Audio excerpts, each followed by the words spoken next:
Before we begin, I want to take a moment to acknowledge that we're gathered on the traditional lands of Treaty 7 and that Banff National Park also covers Treaty 6 and 8.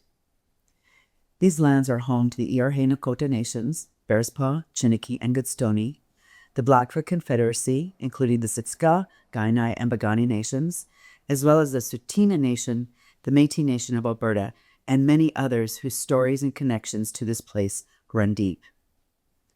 As someone who is so fortunate to call this place home, I recognize that the ability to live, work, and enjoy these incredible landscapes comes from a history that has had real impact on Indigenous peoples through displacement, loss of access, and broken relationships. We're grateful to be here today, and we carry a responsibility to keep learning, to listen to Indigenous voices, and to do our part in building relationships that honor both the land and the people who've always been its caretakers.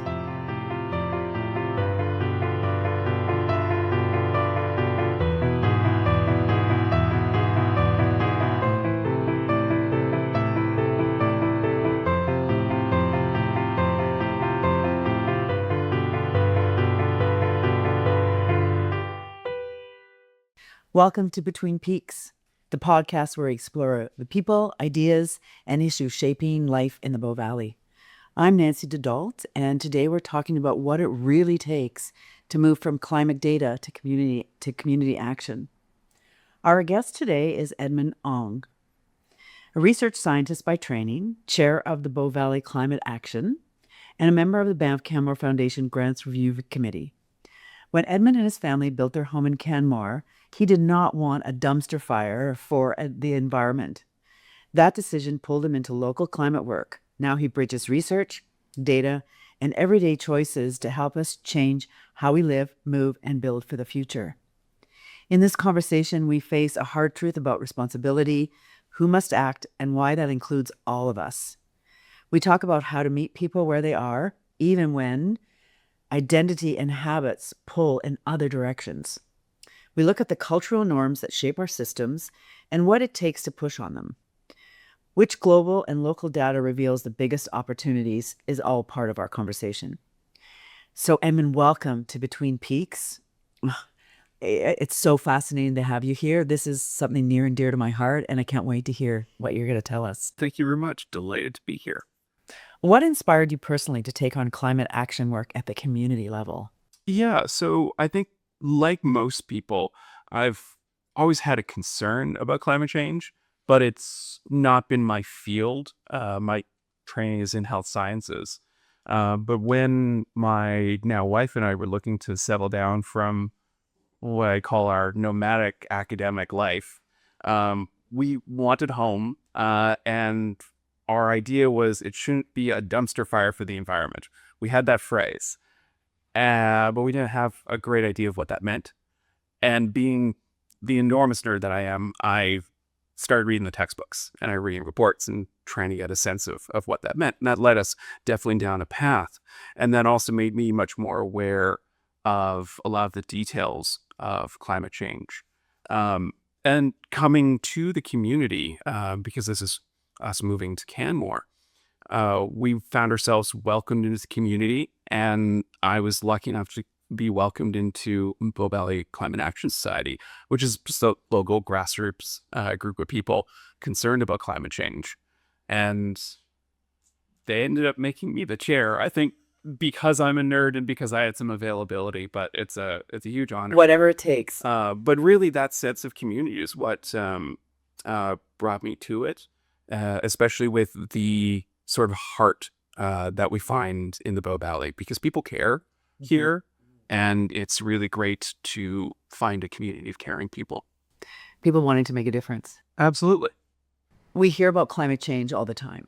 And for me, having children is another reason for me to think of what world are we leaving for them. And so with that, how do you name who's responsible for climate action and making a change or a difference? Yeah, I think that's absolutely right. You know, I grew up in Winnipeg, and some of the last winters have been bare grass on the ground in Winnipeg. And then living here the last few summers, you know, there are all of those weeks where you don't really want to go outside because it's so smoky. And then watching the tragedy that happened in Jasper, we're feeling those impacts more and more. And I think one of the things that we sort of have to come to terms with is that climate change is everyone's responsibility. There's always a tendency for some people to try to push it off on others, to say, oh, it's not corporations, it's consumers' choices. Or no, it's not individuals, it's the big companies. No, it's not our country, it's some other country, it's China. And those are all right and wrong in a way because it's everybody. When we talk about climate change, what we're really talking about is greenhouse gas pollution. It's pollution. And everyone is polluting at every level of society. And we now find ourselves at a crossroads where we can choose and shape the path that we take into the future. And there are options and there are actions available to everyone. And we need everyone to change the path that we're on. What does shared responsibility look like when it comes to cumulative emissions? And how can we act locally without losing sight of the global picture? Yeah, I think cumulative emissions is definitely the way to think about cumulative pollution, because I'm from the health sciences background, so I liken it to smoking. It's not the cigarette you're having right now today that's going to kill you. It's the 20 years of pack-a-day smoking. It's that over time total dosage. And what a great analogy. Yeah, I'm a pharmacologist. Yes. So when we think about greenhouse gas pollution, what it's really doing is adding insulation to the planet. And it's not the little bit that gets added today, which is the problem. The problem is the totality that has been added over time. It's sort of like if you're walking along the pathway outside and it's a bit chilly, and someone comes along and puts a jacket on you. You might be a little bit warmer, but it's not too bad. But now if every person that's walking by is putting a jacket on you, soon enough you're this giant ball of jackets and you're boiling inside. And that's effectively what we've been doing to the planet. We've been adding more and more greenhouse gas pollution, which adds more and more insulation, which traps more and more heat energy. And so responsibility ends up lying with not just who's emitting now, who's polluting now, but who has that history of contributing to the pollution. So when we talk about responsibility, how it's everyone's problem, one of the things we look at when we're talking about cumulative pollution is tracking and adding that all up over time. And the other important factor to consider there is number of people per capita.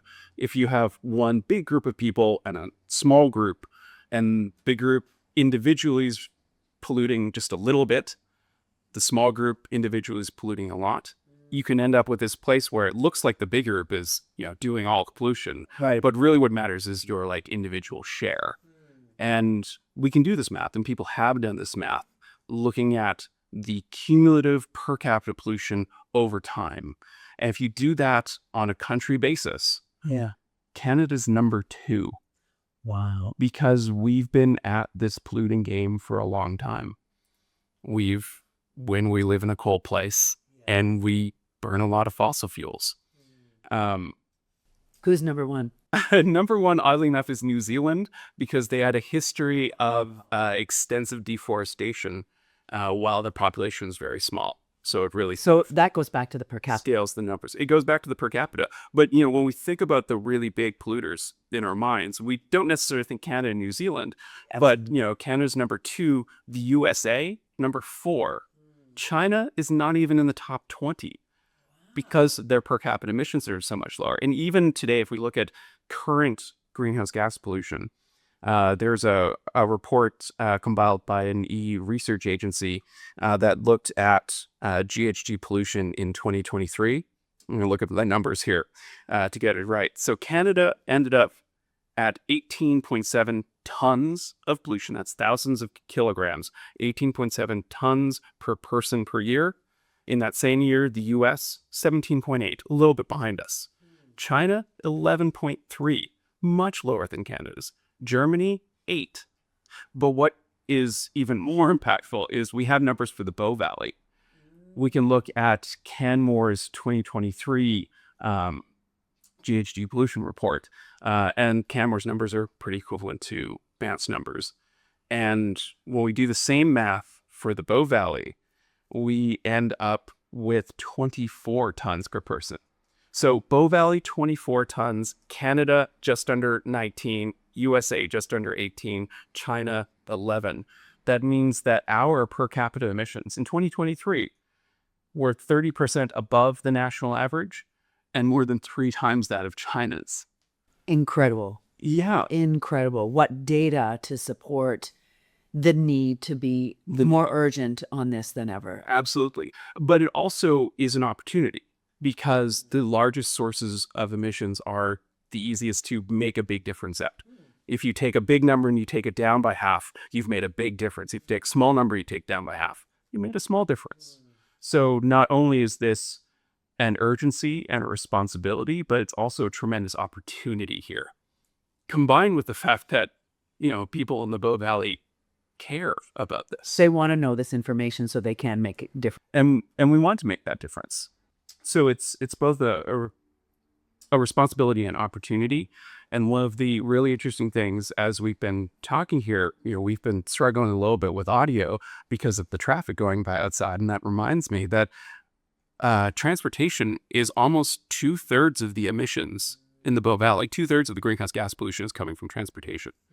And that's something that we can have a lot of control and influence over. Mm-hmm. Wow. That could be a whole other podcast again, just on transportation. Let's do it. I really appreciate, I feel like you've busted a bunch of myths and dispelled what people think in a very clear way that is not only for Canada, but for the Bow Valley. So thanks for bringing those stats.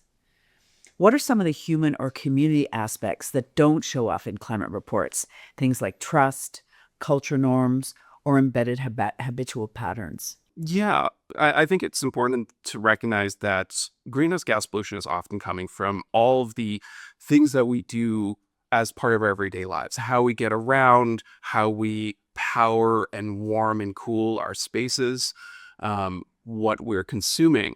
And so a lot of that is coming down to individual preferences and individual choices. But while it is ultimately a choice of the individual, we should recognize that those choices are heavily informed by the environment, the society we have around us. We all have preferences, we all make choices, but the preferences we have are shaped and constrained by both our experiences and the environment around us, especially the built form environment around us. And the options that we are able to choose from are similarly shaped and constrained by our environment. So, if we think about getting around, if we would like to ride our bike, but the only place that gets us to where we're going is a big arterial road with fast moving trucks on it, and we have this little tiny bit of shoulder next to it where we could ride our bikes, we're not going to ride our bikes. And it's not because we're bad people and we're trying to make bad choices. It's because our choices have been constrained by the environment that have been built around us. The infrastructure that exists. The infrastructure. And car is king.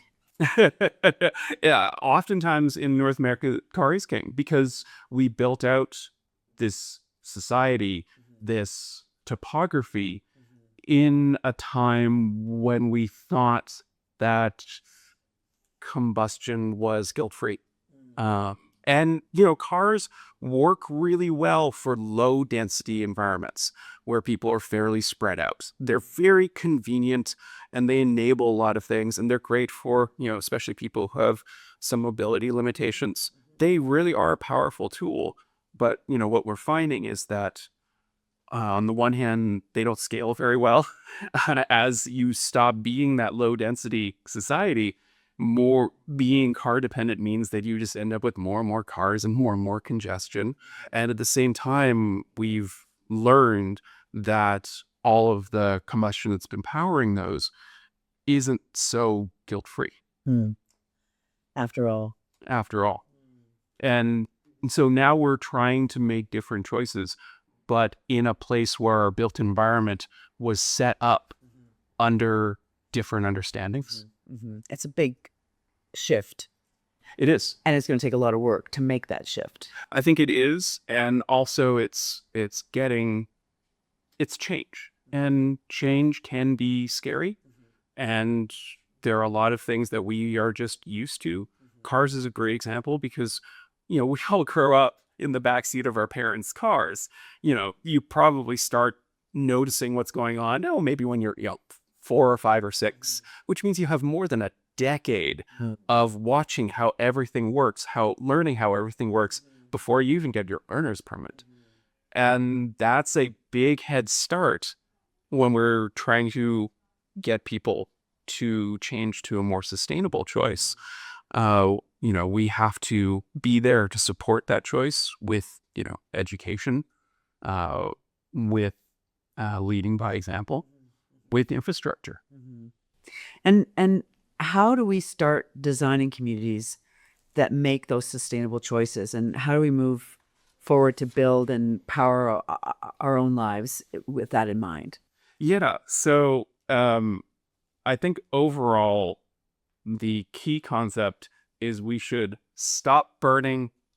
I'll say stuff here because I think this is a family-friendly podcast, but we should stop burning stuff. In terms of literally burning? In terms of literally burning. And so Like a fireplace in a or an engine in a car. I mean, an engine is containing it, and so we never think of it because you put the gas pump in, you squeeze the handle, you never see the gasoline. It goes into the engine, gets burned. You never see the burning. The pollution comes out the other end. Most of the time, it's invisible. You never see that, but it's burning stuff. Your furnace is burning stuff. What we need to do is start out from an overall goal of we want to get pollution down, and that means stop burning stuff. How do we do that? And we have lots of options there.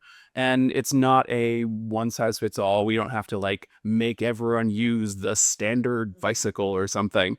We just have to have an idea of where we want to get to and then look at all of the tools available.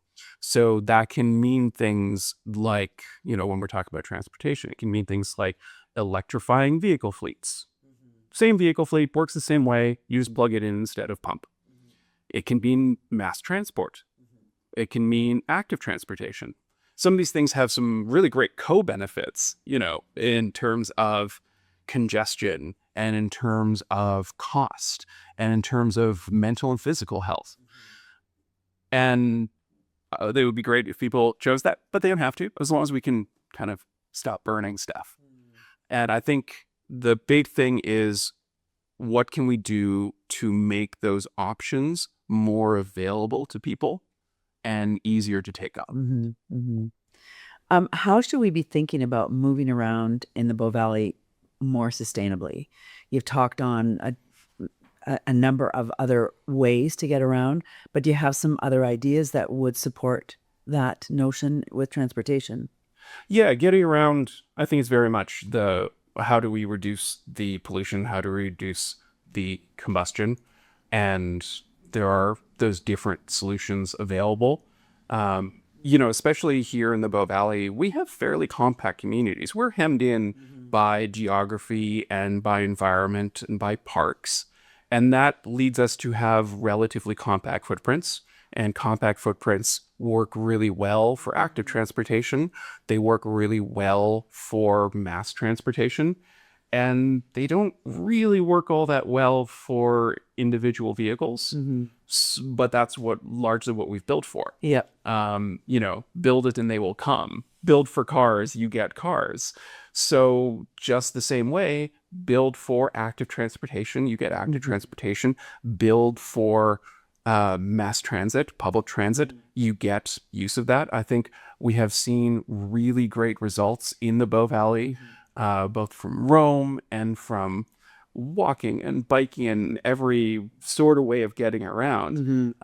There's some really, I'm going to say really cool census data, and that probably says more about me than anything else. But there's some I love data. yeah. If you can back up by data, give it to me. So there's some really cool census data from the 2021 census. The census asks about commuting habits. So people who live in an area and who commute to work, how do you do that? And asks different modes. Active transportation in Canmore accounts for nearly 20% of commuting. In Banff, it's like 46%. And I'm pretty sure this doesn't even include like kids. And I used to live by the middle school in Canmore. And let me tell you, kids are actively transporting themselves to school a lot. And so there's already so much of it here. How do we do a better job of supporting that? I think is a key question. Because if you think about the infrastructure that we do have now, it's not bad, but there are absolutely gaps and limitations. And we know that people will choose a commuting mode based on what's most convenient and what's most comfortable to them. And for a long time, we've tried our darndest and spent most of our money making sure that individual vehicles are the most convenient and the most comfortable. Yeah, absolutely. But if we put similar attention to making active transportation, making public transportation convenient and comfortable, then we'll see a lot of people taking us up on those options. It's about giving people options. I've heard that before about options. And interesting, just as a coincidence, I was out on the trails and I ran into a woman from Holland. And she said, well, I want to get to here and here, but you don't have the same kind of infrastructure that we do in Holland, especially in Amsterdam with bikes and Absolutely. And again, it was just that reality of what we've been built for. And I think that's a fantastic example because often you hear people saying, oh, well, we're not Holland, we're not Amsterdam, except that if you look back in time, look at photos of Amsterdam from the 60s, and you'll see it being built for cars. After the war, they rebuilt for cars.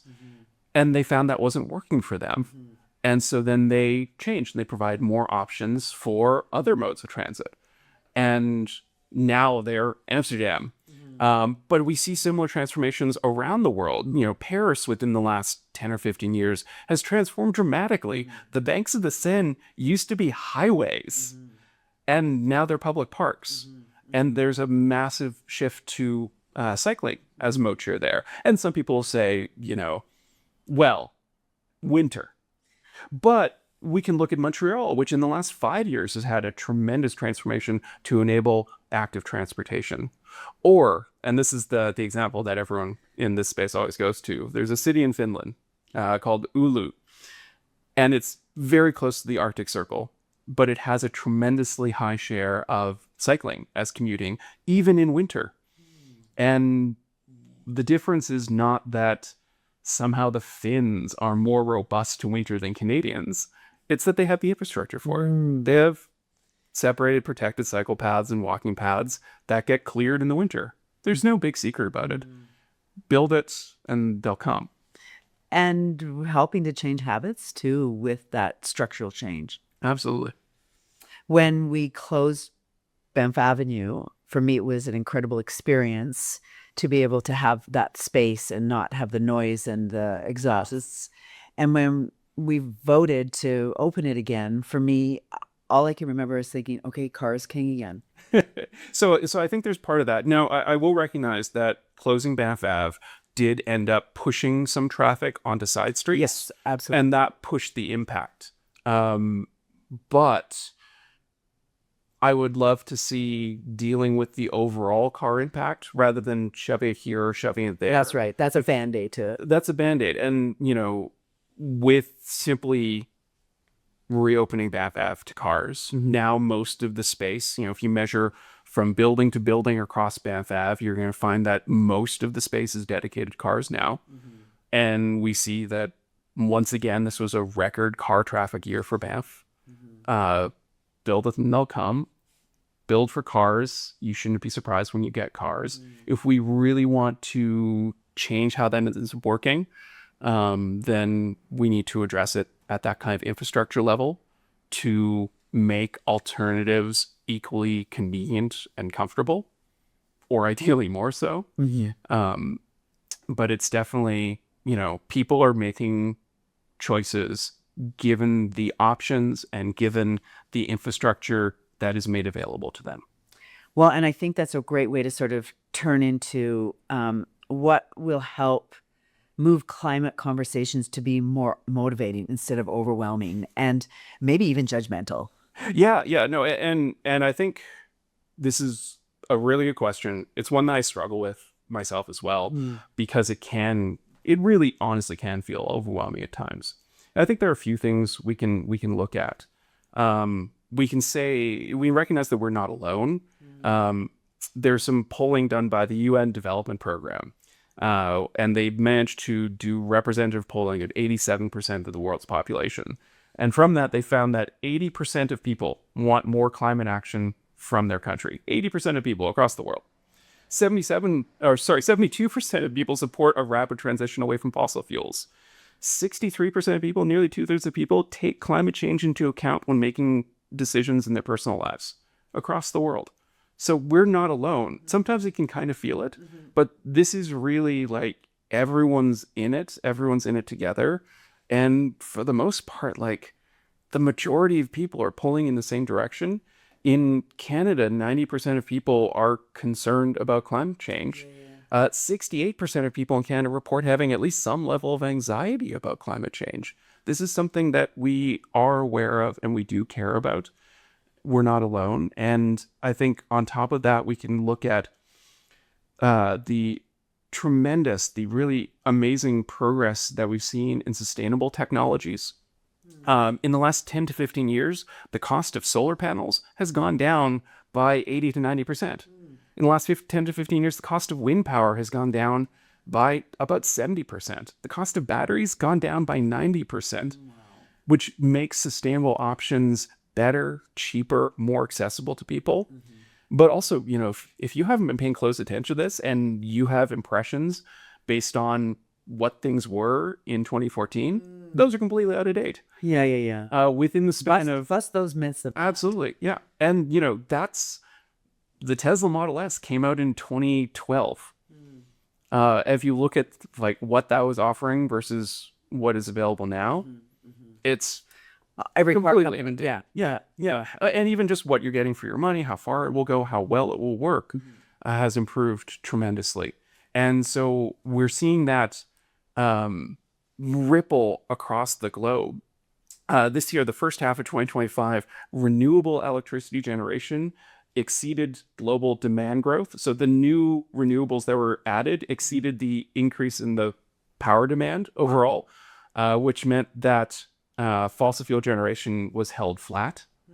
And renewable electricity generation overtook coal generation for the first time ever. For the first half of 2025. Celebration. Absolutely. And talk about how much things have changed. Back in 2010, the International Energy Agency estimated that by 2035, there would be 410 gigawatts of solar power installed around the world.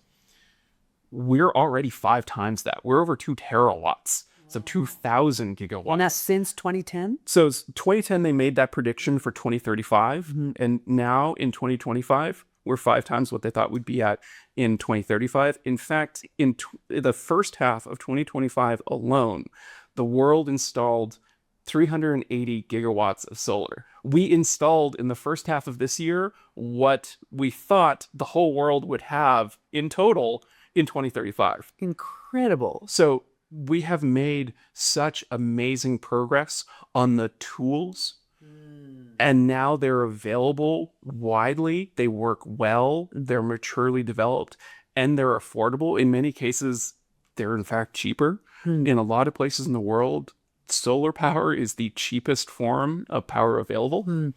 And so, seeing how quickly those technologies are improving really gives us hope, kind of, and potential for the future. And then I think it's worth remembering that climate action is a continuous variable. That means it's not just like we fix it or we don't fix it. It's a whole continuum. And you just don't do one thing. You don't do one thing. And like, yes, it can always get worse, but that means that every little bit of action we take, every little bit of pollution reduction pulls us back from how bad it could get. So it's always worth doing because it's always impactful, and especially right now, because we're at this point where we, in large part, have the tools, we have the technology, we have the awareness. We just have to choose to implement it. And that's why I say about being at this like fork in the road. And so we have that available to us right now. And so much of this is within the control of individuals and communities who we're talking about infrastructure informing the sort of transportation choices people can make.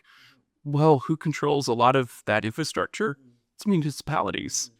Who controls, what options are available to individuals, individuals and households to a great degree. Yeah, fantastic. Really grounding it in terms of where we can help and what we can do. And of course, there are still going to be those like big economy-wide, big industry kind of things.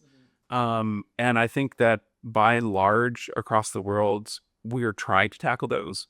But, we don't have to be, it's not only within those realms of control. And don't underestimate what impact we can actually make individually. Absolutely. Absolutely. There's a healthy debate going on right now about when we're going to hit peak oil consumption. And a big part of that is just people choosing electrified modes of transit or more sustainable forms of transit or active forms of transportation. So if 80% of people around the world are concerned about this and 80% of people around the world make a change, that's a tremendous impact, even if individually it might look small. A great way to sum it up. And really, for me, gives me huge optimism and hope. So thanks for that, Edmund, honestly. You talked a little bit about building your house. And right now within the Bow Valley, we've got what people are calling a housing crunch or a crisis. And so as we move into this idea of building, what can you share for that vision of we need to build more homes, we need to make sure that housing is accessible, but how do we make sure that we're doing the right way as well? Yeah, absolutely. And housing is definitely important to talk about. We're looking at sources of greenhouse gas pollution in the Bow Valley. If 2/3 is transportation, nearly a third is buildings. And that's the energy to power buildings, that's heating buildings. And we are in a heating dominated climate, which imposes certain needs upon us. And hot summers are now creating air conditioners. And hot summers are creating other needs. Now we're talking about the technologies available, and there's been tremendous progress in those as well. Heat pumps in particular. Heat pumps not only provide much more energy efficient and sustainable heating in the winter, but they provide cooling in the summer. Some basic building techniques, it's called envelope first. So the envelope is the skin of the building. If we do a better job of that, if we make it better insulated, more airtight, then we lose less heat in the winter. We gain less heat in the summer. So we need less heating and cooling, and that brings our energy use down.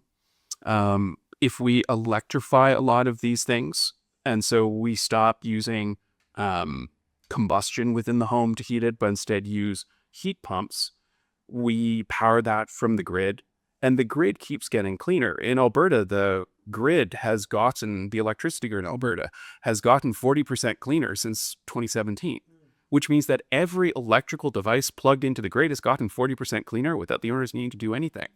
So if when it comes time to replace your gas water heater, you replace it with a heat pump water heater, that heat pump water heater is going to continue getting cleaner over its entire lifespan because the grid keeps getting cleaner. And so that's kind of why we talk about electrifying everything. But I will say, housing is a bit of a challenge because we're in Alberta, where municipalities are not permitted to regulate building codes. So municipalities in Alberta can't say, well, you need more insulation. In some other jurisdictions like British Columbia, they can. They are empowered that way. So municipalities in Alberta have to rely on incentives and cajoling. And that is a bit more work, but I think we're seeing a lot of them engage in that. When we talk about housing, also recognizing that we do have a profound housing shortage in the Bow Valley. This overlaps actually pretty well with more efficiency in a few ways. One is the actual building topology. So a physically larger building will be more efficient per unit of habitable area inside of it than a physically smaller building. And it's because you lose heat through your surface area, but you live inside your volume, and surface area scales with the square and the volume scales with the cube, square cube law.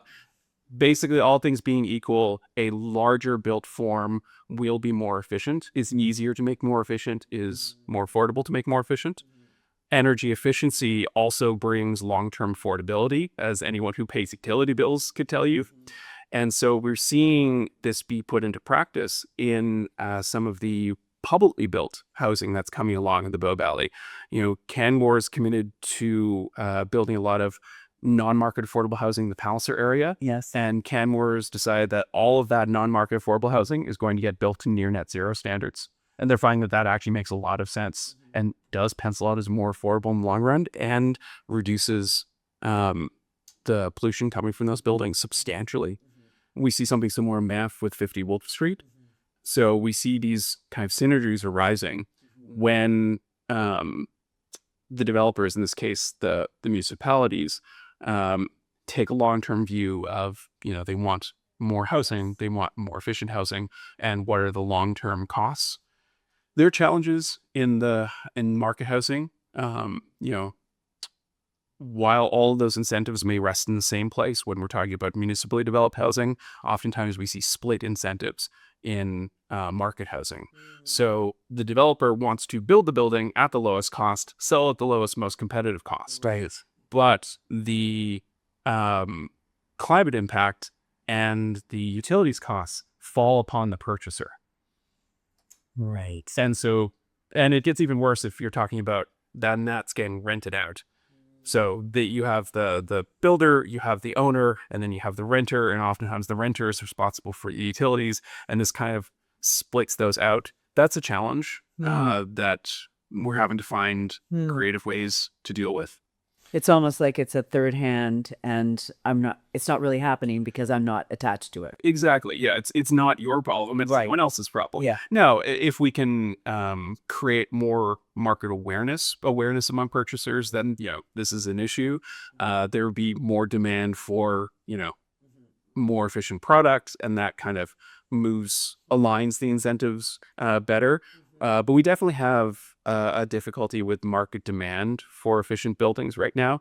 And you have some of the sort of crazy people like me who really want it. But, most people don't know. And fair enough, building performance is not really a visible feature. Right. It's tough. Nobody talks about it on HGTV. How do you figure out if a building is performant or not? If you buy a car, there's a sticker on the window that says what kind of energies it has, the mileage of the Even your appliances you buy too. The appliances added sticker. But we're not yet in a place where we are putting those stickers on the front door of any house that's for sale. That said, the stickers are available. You can get them. You can get an energy audit, and you'll get this nice little one-page thing with how much you use.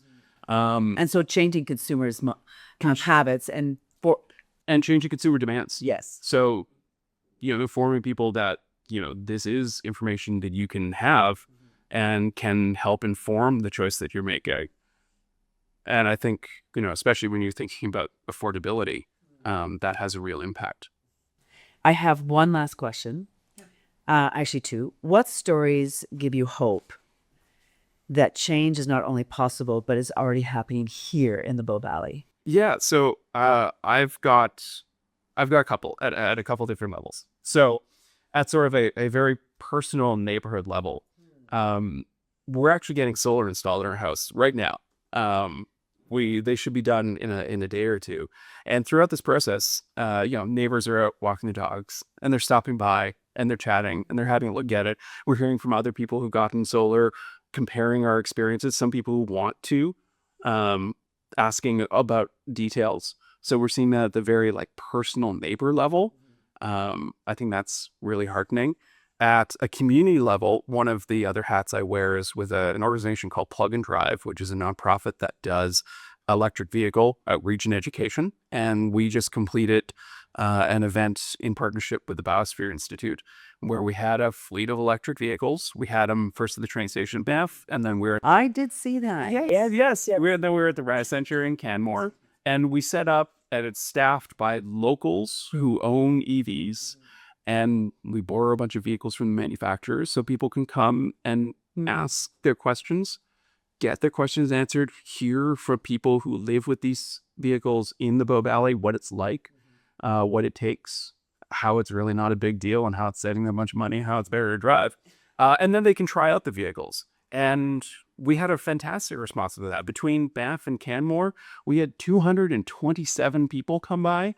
And they took a total of 208 test drives. And so this is how you generate change at this community level. We talk about how change can be scary, change can be difficult. One of the greatest tools we have for making it easier and for accelerating it is the example of friends and neighbors. And that's essentially what this was bringing at a community level. And you described that with your solar panels as well. Absolutely. So at the community level, and then at the kind of municipal level, one of my favorite stories from the last little while is that last year, Banff and Canmore changed where we send our landfill to. So for a long time, Banff and Canmore have pooled our trash going to landfill. And for a long time, we've shipped that up to, it's the West Dried Meat Lake landfill near Camrose. It's 350 kilometers away. And we shipped our trash up there because it was the cheapest place to dump trash in the province.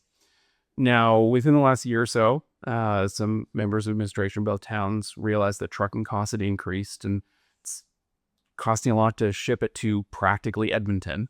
And so they looked into what it would cost to ship to Calgary.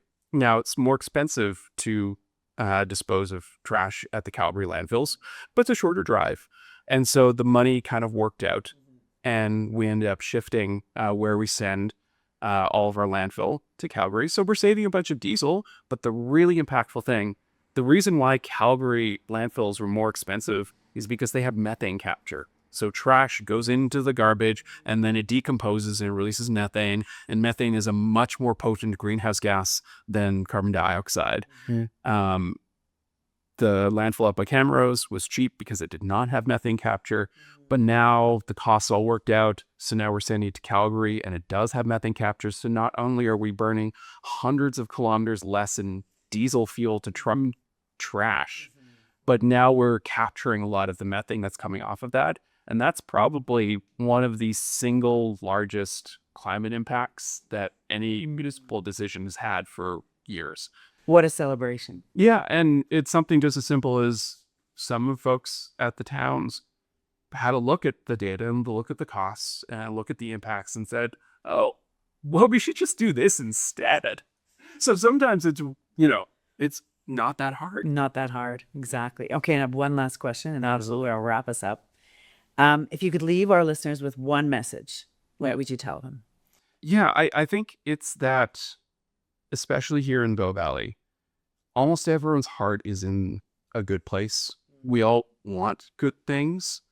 And so what a lot of this is about is being willing to listen to people and to help arm them with the knowledge that they need in order to make more sustainable decisions and to advocate for better sustainability, because we don't want to. Wow, I learned so much. Thank you so much. And it's been great speaking with you. And Edmund, I look forward to hearing more and diving deeper into your website, and look forward to seeing you next Thursday. Yes, it'll be great. I'm coming. So to all our listeners, please learn how to make a difference and get involved. Go to the Bow Valley Climate Action, bowvalleyclimateaction.org, or any other local sustainability initiatives that we've mentioned today, and check out what's happening within your municipality too, so you can make a difference. Thanks again, Edmund. Thank you. Yeah. Between Peaks was produced and edited by Calder Penny at Farside Films. Executive Director Courtney Babott at Widely Open. and music by Arn Smith. A big thank you to the whole Banff Canmore Foundation team. We also want to thank all of our guests, our volunteers, our funders, and every community member.